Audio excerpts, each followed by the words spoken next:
So cool finally having this thing back in the workshop. It's just amazing to see, but we're going to get straight back into building this thing because there's heaps to do. I'll start by finishing off the whole Hollinger sequential, which is nearly ready.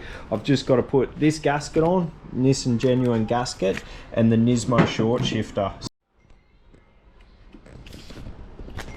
There we go, genuine gasket there.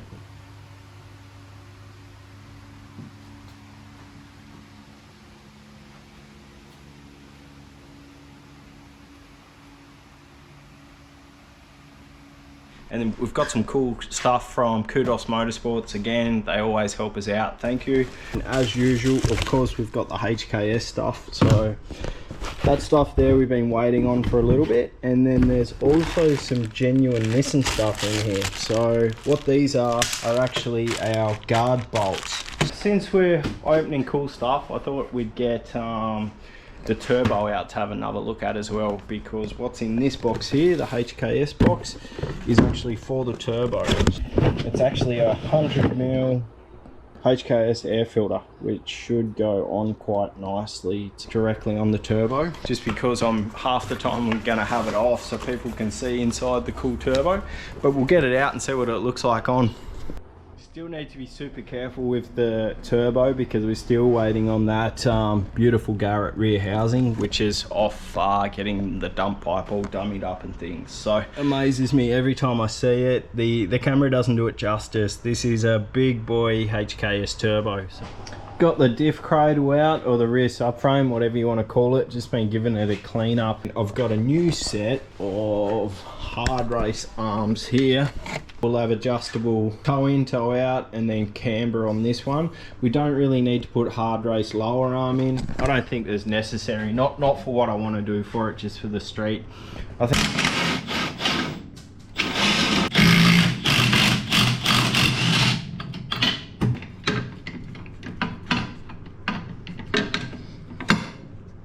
that's annoying. When I put the big brake kit on, the bracket actually goes right where the bolt slides, so I'm gonna have to undo the bracket now just to get that top arm off. Got the whole subframe cleaned up, got the Hardrace suspension arms in, and it's all pretty good. Got all the handbrake cables run in spot, and nice and tidy under here now, underneath the car itself. We've got all that road grime cleaned up. They come up really good up there, and of course where the wheels are, there's always going to be a little bit more just from where the wheels are, but even under the guards it's pretty damn good. I'm so glad that we left all that original underbody paint on it and we didn't spray underneath it. It's too good to paint over all that stuff. So it's ready to go back up in. I'm going to put the tank back up in it as well while we're here. So we got that cool FPG hanger and pumps, pretty neat stuff, awesome Australian company. But first what we're going to do is the heat shields. So we've already got one heat shield in. This one here, as you can see up there, looks absolutely awesome, and I've made these nice stainless bolts to go in place for those. So pop them in there like that. Pretty cool Allen key, little stainless 316 washers. These powder coated exhaust shields look amazing. Now it's time to put the fuel tank in. Quickly just going to write down the codes of the wires, where they go, remembering that this is a in-tank surge kit, so it's got another pump down in there which we have to write the wires to. That's good to get that done. Now we can get the tank up and hopefully get the cradle in by tonight.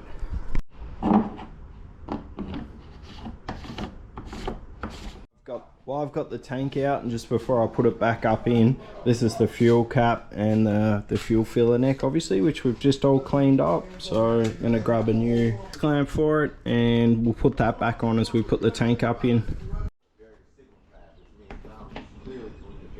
So I'm trying to put the fuel tank back up in. I've got the hanger in, I've got the fuel filler neck all cleaned up and back on. I've got everything ready to go, except I cannot find one tank strap. And you know, it's funny, this is the only thing I haven't been able to find. I've literally been looking for this tank strap for like 2 hours, finally given up, and I've called him Brad. He said I've got a heap of stuff still left up there, so we're gonna shoot on up now. Hopefully he might get his, I know he had his car out today, so we might go up there and just see what else we can find. I thought I grabbed everything, but he said there's heaps of stuff up there. So let's go grab it, and hopefully I can find that tank strap and we can get that up in, because I'm running out of fucking time over the weekend. This weekend is nearly gone already. Let's go, Turbo. Come on, mate. Let's go find Brad. Get up.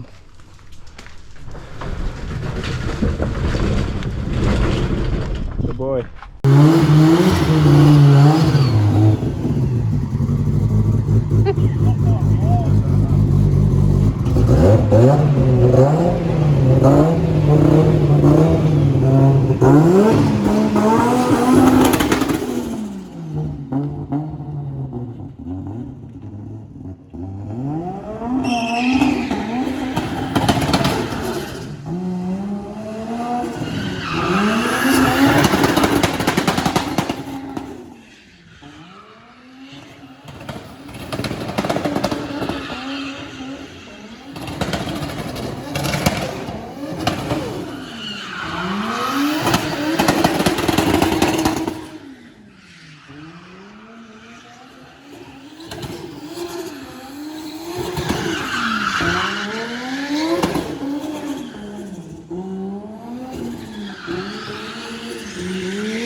Days later.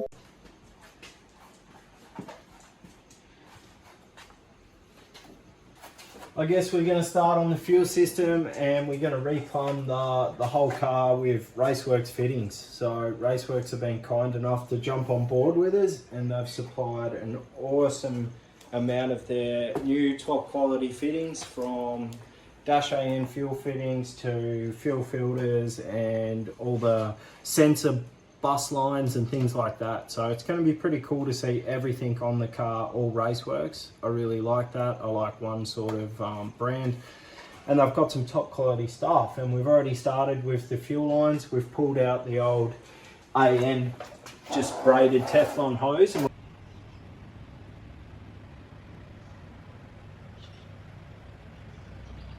we actually run hard lines this time, and it's already just looking awesome up under there. So they look so good. It looks factory as. So I'm pretty keen to mount on the ends now, put a fuel filter up the back, and it should all be good. So what's next, I guess, is we got all these fittings to go through. So these have little olives on them, which I'll show you shortly how they go onto the hard line, and we've got two Raceworks fuel filters there. You slip your fitting straight over the end, then you've got a little gold olive there, and then it just screws together, and that olive sort of compresses and locks on. And like, look at the finish you get. That's awesome. So I'm gonna keep all the hard lines underneath it. I was only going to run it halfway, but they look so good and they're bending that easy that I'm going to run it all the way up to here. And then I'm gonna have to do something a little bit funny here in the rear. So I can't quite fit my Raceworks fuel flow, my ethanol content sensor, and then I've got the Raceworks fuel filter here. Now, even just the size of the fuel filter, which is smaller than the Raceworks ethanol content sensor, it's just not possible to fit anywhere that's gonna hit without interfering with the subframe. So even like here, it's just too close to the ground. It doesn't look good. So what I'm gonna do, and I've seen a couple of GTR guys do this now, but I'm gonna try and do it very neat and inconspicuous as possible. But I'm gonna mount the fuel filter and the ethanol content sensor in the boot. So what I'm gonna do is I'm gonna bend these hard lines up here so it follows the floor. Then I'm gonna have to drill 2 small holes in the floor and take it up into the boot. I think that's our sort of only option here. And as much as I don't want to drill into these perfect floors, it's only going to be 2 small holes, and I'll make it a nice tight fit, nice snug fit for the hard lines. So the subframe's all back together. It's all got new diff bushes in it. I've swapped out the GK Tech ones for white line bushes simply because I had white line bushes. I don't think there's any difference in them. I've left the GK Tech subframe bushes in because I love those, especially how it raises the subframe 10 mil. The diff's brand new, obviously. Gearheads George has done an awesome diff for us. That's got a Cusco 1.5 way set at 75% tightness, I believe, so that's nice and tight. And we've also got the new Hardrace arms in, which will be absolutely top notch. And then to finish it off, we've got the new HKS Hypermax SP Max 4s they are, which is, look at them, gold HKS, you can't go wrong. And then to finish it off, we're actually going to rebuild the Atessa unit, which I'm going to go into in depth. I've never done one before, so Frenchie's Performance Garage have got us a pressure switch coming. They do a OEM Plus, I guess, pressure switch to update the switch. And then Kudos Motorsports have sent us up a new nitrogen accumulator. So, as you know, over the years now, we've sort of worked closely with George from Gearhead Diffs in New Zealand. He's done a couple of diffs for the GTR now, but he's got a new product that we're going to try out for him. You can just tell from the box that he even sends it in. He takes a lot of pride in his product.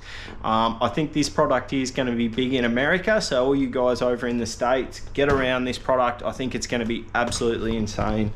So this is a diff race for the front sump on a GTR. Here, check this out. That's pretty sick. So awesome box that it's in. Comes in a foam cutout box. That is just incredible. Look at the anodizing on that. So that is a good strong brace. And then this is the titanium hardware that it comes in. Check that out. So it looks like you've got M8 and M10 by 1.5s, titanium washers. Look at that. That's pretty sick. So you can just tell there the quality of this product is second to none. And wait to get the engine back and put this on. And it simply, for those wondering, this brace slips in between the cover. So you remove the cover, you add the studs, then you slide on the plate, and then you put your diff cover back on. But that's insane, George. Thanks for the product, mate. I can't wait to get it on, and it should be mint.